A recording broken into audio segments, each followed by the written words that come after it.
പഴയകാല ജനത ഒരു അത്ഭുതത്തിനായി കാത്തിരുന്ന ജനതയാണ്. ഉദാഹരണമായി പറഞ്ഞ വേളാങ്കണ്ണി മാതാവിൻ്റെയും പല പല വിശുദ്ധരുടെയും അത്ഭുതത്തിനായി കാതോർത്തിരുന്ന ഒരു ജനതയാണ് നമുക്ക് പഴയ കാലത്ത് കാണാൻ കഴിയുന്നത്. എന്നാൽ ഇന്നത്തെ കാലഘട്ടത്തിലേക്ക് വരുമ്പോൾ അത്ഭുതങ്ങളിൽ വിശ്വാസമില്ലാത്തൊരു ജനതയെയാണ് നാം കണ്ടുമുട്ടുന്നത്.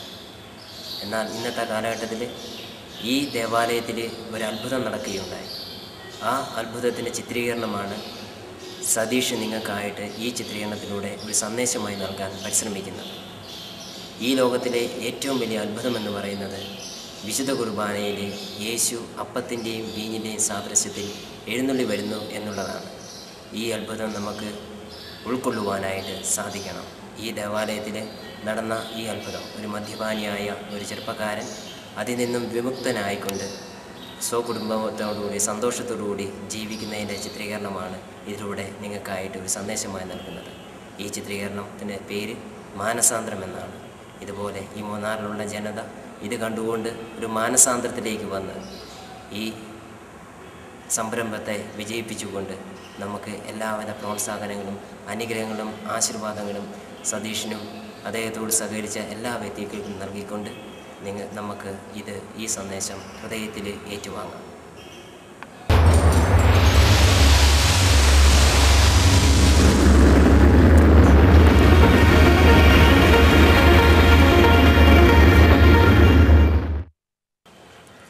മാനസാന്തരം ഞങ്ങളിവിടെ അവതരിപ്പിക്കുന്ന ചിത്രീകരണത്തിൻ്റെ പേരാണ് മാനസാന്തരം. എങ്ങനെയാണ് മാനസാന്തരം സംഭവിക്കുന്നത്? ദൈവം ഇടപെടണം. ദുർബലനായ മനുഷ്യൻ അവൻ്റേതായ പല തിന്മകളിലൂടെയും കടന്നു പോകുമ്പോൾ ദൈവം ഇടപെടുകയും അവന് മാനസാന്തരം നൽകുകയും ചെയ്യുന്നു. വിശ്വാസം നഷ്ടപ്പെട്ട ഇന്നത്തെ ഈ കേരളീയ സമൂഹത്തിൽ നമ്മൾ ചുറ്റുപാട് തിരിഞ്ഞു നോക്കിയാൽ എത്രയെത്ര അത്ഭുതങ്ങൾ സംഭവിക്കുന്നുണ്ടെന്നറിയാമോ? പക്ഷേ നമ്മളാരും അതിന് യാതൊരു പ്രാധാന്യവും കൊടുക്കുന്നില്ല. ഈ കൊച്ചു മൂന്നാറിൽ മദ്യപാനത്തിൽ നിന്ന് മോചനം നേടിയ, മാനസാന്തരം നേടിയ ഒരു യുവാവിൻ്റെ കഥ ഇവിടെ ഞങ്ങൾ ചിത്രീകരിക്കുകയാണ്. ഈ കഥ നിങ്ങളുടെ ഓരോരുത്തരുടെയും മനസ്സിൽ ഒരു ചലനം സൃഷ്ടിച്ചിട്ടുണ്ടെങ്കിൽ ഞങ്ങൾ വളരെയധികം നന്ദിയുള്ളവരാണ്. കാണുക മാനസാന്തരം.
ജോർജ് കുട്ടി, എഴുന്നേക്ക്.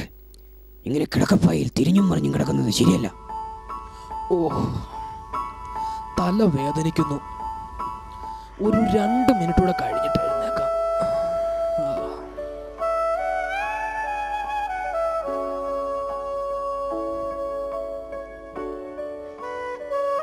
2-3 മാസം കുടിക്കാതിരുന്നിട്ട് ഇന്നലെ കുടിച്ചതല്ലേ, അതുകൊണ്ടായിരിക്കും തലവേദന. രാവിലെ പോയി ഒരു പെഗ കുടിച്ചാൽ തലവേദന മാറുമോ നോക്കാം.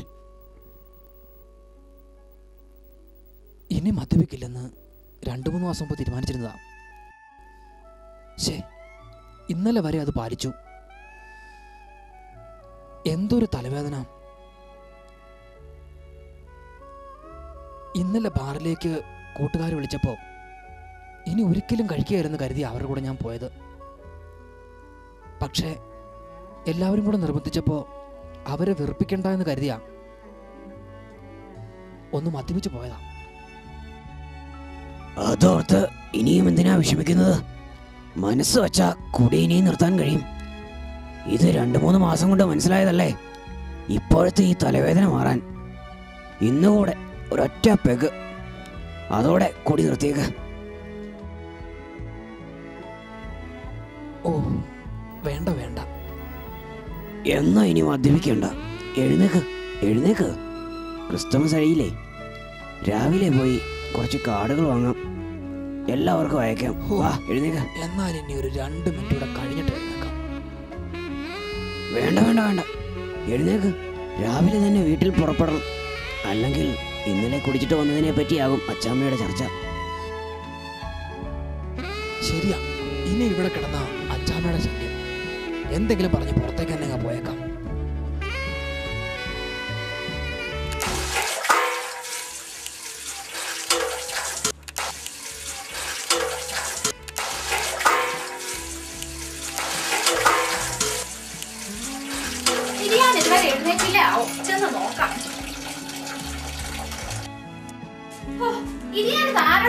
സംസാരിക്കുന്നേ അടുക്കള വെച്ച് ഞാൻ വിചാരിച്ചു പിള്ളേരോട് എങ്ങാനും ആയിരിക്കുമെന്ന്. ഇവിടെ എങ്ങും വേറെ ആരെയും കാണുന്നില്ലല്ലോ. എന്താ ഈ പറയുന്നത്? ഞാൻ സംസാരിച്ചെന്നോ? ഓ, അപ്പൊ ഇത്ര നേരം എവിടെ ഇരുന്ന് തനിയെ സംസാരിക്കുകയായിരുന്നോ? 6 മണിക്ക് ഞാൻ നിങ്ങളെ വിളിച്ചുണർത്തിയിട്ട് ഈ കടുകാപ്പി വെച്ചിട്ട് പോയതല്ലേ, അതിരുന്ന് 6 തണുത്തു. ഇതുകൊണ്ട് നീ കള. എന്നിട്ട് ഒരു ഗ്ലാസ് ചൂട് കാപ്പി കൊണ്ടുവത്താം. എന്നിട്ടൊരു കാര്യം കൂടി ചെയ്തേരെ, ഇത്തിരി വെള്ളം കൂടി ചൂടാക്കാനിട്ടേരെ. കുളിച്ചിട്ട് രാവിലെ പോയി ക്രിസ്മസ് കാർഡ് മേടിക്കാനുള്ളതല്ലേ. കുടി നിർത്തി 3 മാസം നല്ല പിള്ള ചമഞ്ഞ് നടന്നിട്ടേ ഇത് ഞാൻ ഇന്നലെ രാത്രി കുടിച്ചോണ്ടല്ലായോ വന്നത്. രാവിലെ ക്രിസ്മസ് കാർഡ് വാങ്ങിക്കാനെന്ന് പറഞ്ഞ് എങ്ങോട്ടാണാവോ പോകുന്നത് ആർക്കറിയാം. ഓ, കുടിക്കാനൊന്നും അല്ല നീ പോകുന്നത്. ഞാൻ പോയിട്ട് വരുമ്പോൾ നീ ഒരു കാര്യം ചെയ്യും. നീയും പിള്ളേരോട് കൂടി കുളിച്ചൊരുങ്ങിയിരിക്കും. നമുക്ക് വന്നാൽ ഉടൻ തന്നെ ഐശ്വര്യയിലേക്ക് പോയി പിള്ളേർക്ക് ആവശ്യമുള്ള ക്രിസ്മസിനുള്ള തുണികൾ എടുക്കാം. ഒരു കാര്യം, വേഗം വന്നേക്കണേ. അതൊക്കെ ഞാൻ ഏറ്റു. വേഗം നടക്ക്. രാവിലെ ഒരു പെഗ് കഴിച്ചാൽ ഈ തലവേദന കുറഞ്ഞു. വേണ്ട വേണ്ട, ഇനി പെഗ് കഴിക്കുന്ന കാര്യമേ ഇല്ല. തലവേദനയൊക്കെ താനെ അങ്ങ് കുറഞ്ഞോളും. വെയില് കൂടുന്തോറും തലവേദനയും കൂടും. ജീവൻ പോകുമെന്ന് തോന്നിയാലും ഇനി മദ്യഷാപ്പിന്റെ അടുത്ത് പോലും പോകുന്ന പ്രശ്നമില്ല. എന്നാ വേണ്ട. ക്രിസ്മസ് കാർഡ് ഏത് കടയിൽ നിന്നാ വാങ്ങുന്നേ? ആ ബ്രാൻഡി കടയുടെ അടുത്തുള്ള കടയിൽ നിന്ന് വാങ്ങിക്കാം. ബ്രാൻഡ് കടയുടെ അടുത്തുള്ളത് വേണ്ട, ആ കുരിശുപള്ളിയുടെ അടുത്തുള്ള കടയിൽ നിന്ന് വാങ്ങിക്കാം. അതാ നല്ലത്. ആ, അതാ നല്ലത്. വാങ്ങിയിട്ട് വരുമ്പോൾ ആ ബ്രാൻഡി കടയുടെ അടുത്തൂടെ വരാം, അതാ എളുപ്പം. വേണ്ട, ഇനി ബ്രാൻഡ് കടയെ പറ്റി ചിന്തിക്കുകയേ അരുത്. തിരിച്ചു വരുമ്പോഴും ബ്രാൻഡ് കടയുടെ അടുത്തൂടെ വരണ്ട. വല്ല പരിചയക്കാരൻ ക്ഷണിച്ചാൽ ഞാൻ ചിലപ്പോൾ വീണ്ടും കുടിച്ചെന്ന് വരും. ആ കാര്യം ശരിയാ. ശരിയാ. വില കൂടിയ കാർഡ് വാങ്ങിയാലേ കുറച്ച് പേർക്കല്ലേ അയക്കാനൊക്കൂ. വില കുറഞ്ഞ കാർഡ് വാങ്ങിയാ കൂടുതൽ പേർക്ക് അയക്കാം. ഇതിലേതാ നല്ലത്? തലവേദനയുള്ളപ്പോൾ വെയിലത്ത് നിന്ന് എന്തിനാ ഇതൊക്കെ ആലോചിക്കുന്നത്? ആ ബ്രാൻഡി കടയുടെ അടുത്തുള്ള ആ ചായക്കടയിൽ പോയിരുന്ന് ഒരു ചായയെ കുടിച്ച് നമുക്ക് ആലോചിക്കാം. വേണ്ട വേണ്ട വേണ്ട, ബ്രാൻഡ് കടയുടെ അടുത്ത് ഒരു കാരണവശാലും പോകരുത്. അവിടെ ചെന്നാൽ ചിലപ്പോൾ അകത്തോട്ട് കയറുവാൻ എനിക്ക് തോന്നിയെന്ന് വരും. 3 മാസം കുടിക്കാതിരുന്നിട്ട് ഇന്നലെ കുടിച്ചു. ആ കാര്യം എല്ലാവരും അറിഞ്ഞു. പിന്നെ ഇന്ന് കുടിച്ചാൽ എന്താ? അതും ശരിയാണല്ലോ. അതുമാത്രമല്ല, ക്രിസ്തുമസ് കാലമല്ലേ, കൂട്ടുകാർ പലരും പാർട്ടിക്ക് ക്ഷണിക്കും. പിന്നെ വിദേശത്ത് നിന്നും വരുന്ന കൂട്ടുകാർ ഫോറിൻ ബോട്ടിൽ തരും. ഇന്നു മുതൽ കൊടി നിർത്തിയാൽ അതെല്ലാം നഷ്ടം. ആ കാര്യം ഓർക്കുമ്പോഴും ശരിയാണെന്ന് തോന്നുന്നു. അതുകൊണ്ട് കുറച്ച് ദിവസം കൂടി ക്ഷമിക്കാം. ക്രിസ്തുമസ് മുതൽ കൊടി നിർത്താം. ഇങ്ങനെയുള്ള കാര്യങ്ങൾക്ക് ഒരു നല്ല ദിവസം മുതൽ കൊടി നിർത്തുന്നതാണ് നല്ലത്. ശരിയാ. ഇല്ലെങ്കിൽ ഫോറിൻ ബോട്ടിലൊന്നും അടിക്കാൻ പറ്റിയെന്ന് വരും.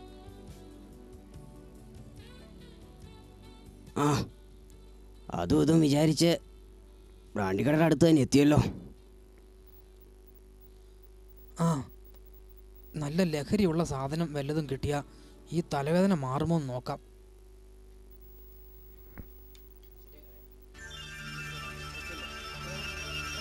എന്നാൽ ഇനി വൈകിക്കേണ്ട. പ്രശ്നക്കാർ വല്ലവരും കാണുന്നതിന് മുമ്പ് ബാറിലേക്ക് കയറാം. വാ വേഗം.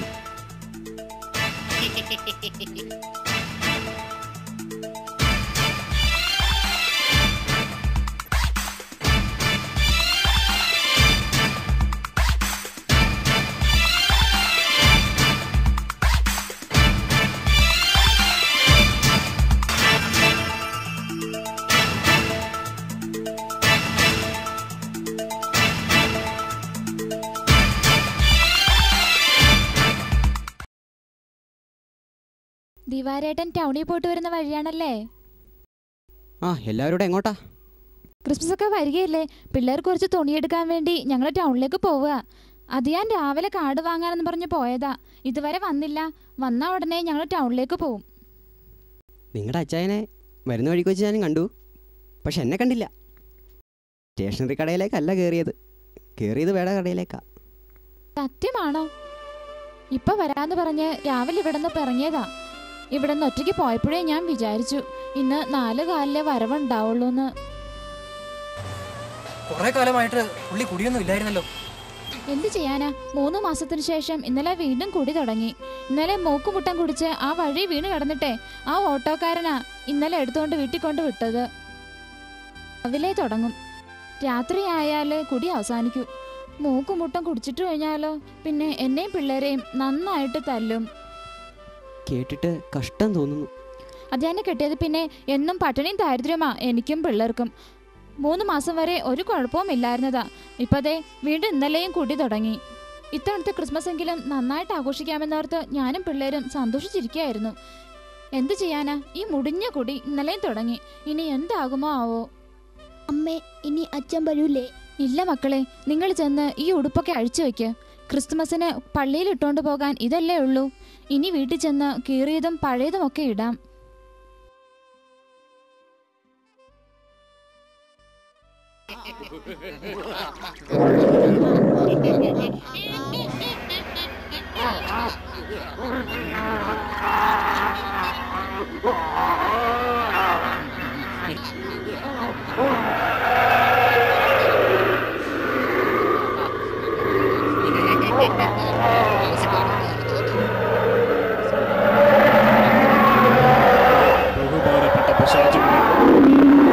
പിശാചുക്കളെ, നിങ്ങൾ നിശബ്ദത പാലിക്കണം. ഈ നരകത്തിൽ നിന്ന് ക്രിസ്തുമസ് കാലത്ത് മനുഷ്യനെ വഴിതെറ്റിച്ച് പിശാചുക്കളാക്കുവാൻ ഭൂമിയിലേക്ക് പോയിരുന്ന ഒരു പിശാചു കൂടി തിരിച്ചു വന്നിട്ടുണ്ട്. അവന്റെ അനുഭവങ്ങൾ നമുക്ക് പങ്കുവയ്ക്കാം.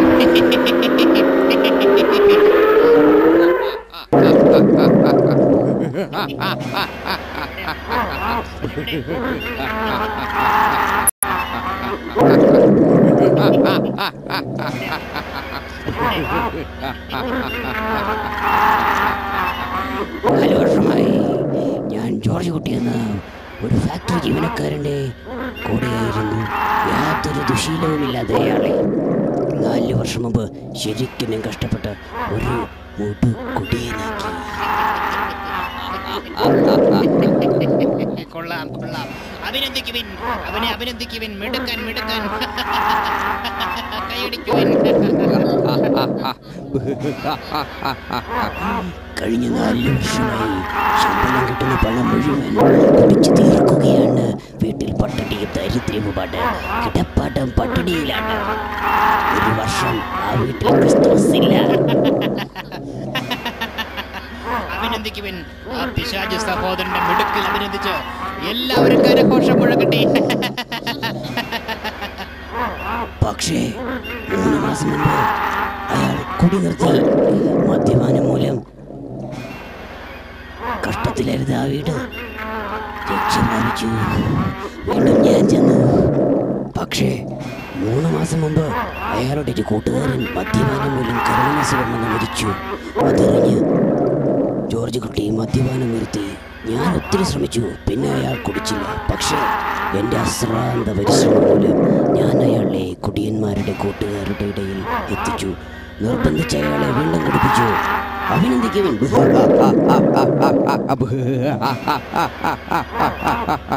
കൈയടിക്കുവിൻ, കൈയടിക്കുവിൻ. ഇന്നലെ മദ്യപിച്ച് വന്നു കിടന്ന അയാളെ ഞാൻ വീണ്ടും കുടിക്കാൻ പരിശ്രമിച്ചു. പക്ഷേ ഇനി കുടിക്കില്ലെന്നും ബ്രാണ്ടിക്കടയുടെ അടുത്ത് പോലും പോകില്ലെന്ന് അയാൾ പ്രതിജ്ഞ ചെയ്തു. എന്നിട്ട് അയാൾ എന്ത് ചെയ്തു കേൾക്കട്ടെ. ഞാൻ വിട്ടില്ല. ഞാൻ വീണ്ടും അടവ് കാട്ടി. ക്രിസ്തുമസ് കാർഡ് വാങ്ങാനെന്ന് പറഞ്ഞ് വീടിന് വെളിയിൽ കൊണ്ടുവന്നു. ബ്രാണ്ടിക്കടയുടെ അടുത്ത് ചെന്നു. പല രീതിയിൽ പരിശ്രമിച്ചു. പക്ഷെ അയാൾ സമ്മതിച്ചില്ല. ഒടുവിൽ ഒരു പെഗ് കഴിച്ചാൽ തലവേദന മാറുമെന്ന് ഉപദേശിച്ചു. അതോടെ അയാൾ എന്നെ അനുശ്രമിച്ചു. ബ്രാണ്ടിക്കടയുടെ അടുത്ത് കയറി. കൊള്ളാം കൊള്ളാം. എന്തായാലും നിക്ക്, അവിടെ എന്തോ സംഭവിച്ചു നോക്കാം. അയാൾ എങ്ങോട്ട് പോയെന്ന് നോക്കാം. സാധനം കിട്ടി. എന്തൊരു വെയില്. ആ മലയുടെ മുകളിൽ കയറിയിരുന്ന് കഴിക്കാം. ഓ, എൻ്റെ തലവേദന, എൻ്റെ ക്ഷീണം എല്ലാം ഇത് കഴിച്ചു കഴിയുമ്പോൾ മാറും. കഴിക്കാം. എന്തൊരു വെയിലായത്. ഓ, എൻ്റെ തലവേദന മാറും. ഇത് കഴിച്ചു കഴിയുമ്പോൾ എൻ്റെ സങ്കടങ്ങളെല്ലാം മാറും. എല്ലാം മാറും.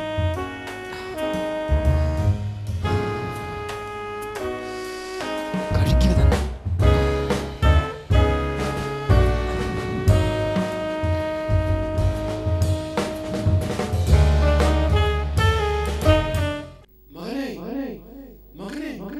നീ എന്നെ മറന്നു.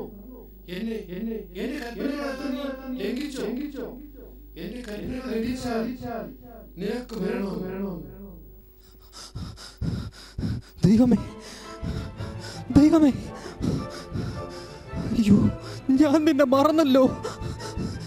നിന്റെ കൽപ്പനകൾ ഞാൻ ലംഘിച്ചു. എൻ്റെ ദൈവമേ, എന്നോട് ക്ഷമിക്കൂ. ഇല്ല, ഇനി ഞാൻ മദ്യപിക്കില്ല. എനിക്ക് വലിയൊരു അബദ്ധം പറ്റി. ഞാൻ മറന്നു. ഇല്ല, എനിക്കിത് വേണ്ട. പോ പിശാചേ. എൻ്റെ മക്കൾ, എൻ്റെ കുടുംബം, എൻ്റെ ജീവിതം എല്ലാം ഞാൻ മറന്നു. മക്കളെ, എൻ്റെ മക്കളെ,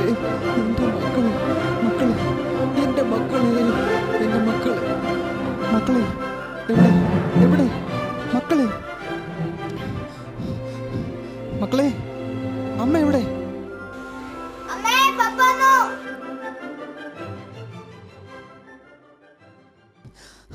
അച്ഛമ്മ, ഞാൻ വന്നു. എനിക്ക് വലിയൊരു തെറ്റുപറ്റി. ജീവിതത്തിലെ ഈ നല്ല കാലത്ത് ഞാൻ മദ്യത്തിൻ്റെ അടിമത്തത്തിലായിരുന്നു. എന്നെ എൻ്റെ കർത്താവ് രക്ഷിച്ചു. ഈ മദ്യപാനം മൂലം എൻ്റെ കുടുംബത്തെയും എൻ്റെ ജീവിതത്തെയും എൻ്റെ ജീവിതത്തിലെ ഉയർച്ചകളെയും എനിക്ക് നഷ്ടമായി. എൻ്റെ ദൈവം എന്നെ രക്ഷിച്ചു. ഇനി ഒരിക്കലും മദ്യപാനത്തിന് എൻ്റെ ജീവിതത്തിൽ സ്ഥാനമില്ല. ഇനി ഒരിക്കലുമില്ല.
ദൈവമേ അലിയും സ്നേഹമേ ആശാനാളമേ അഭയം നൽകണേ.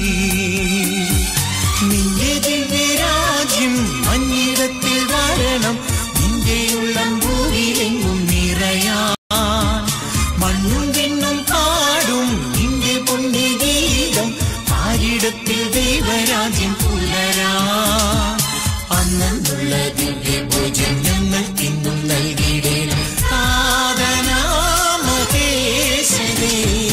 അന്നുള്ള ദിവ്യഭോജൻ ഞങ്ങൾക്കിന്നും നൽകിയിടേണം സാധനാമഹേശനേ. ആവാ ദൈവമേ അലിയും സ്നേഹമേ ആശാനാളമേ അഭയം നൽകണേ.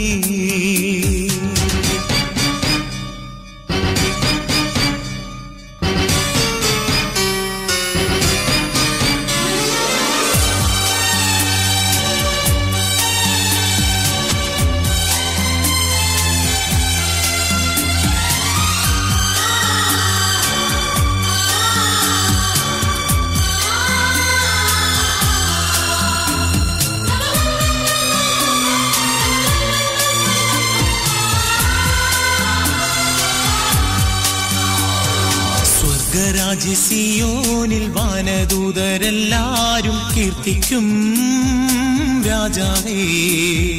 മഞ്ഞിടത്തിൽ മാലോക ആമോദത്തോടൊന്നായി പൂജിക്കും രാജാവേ.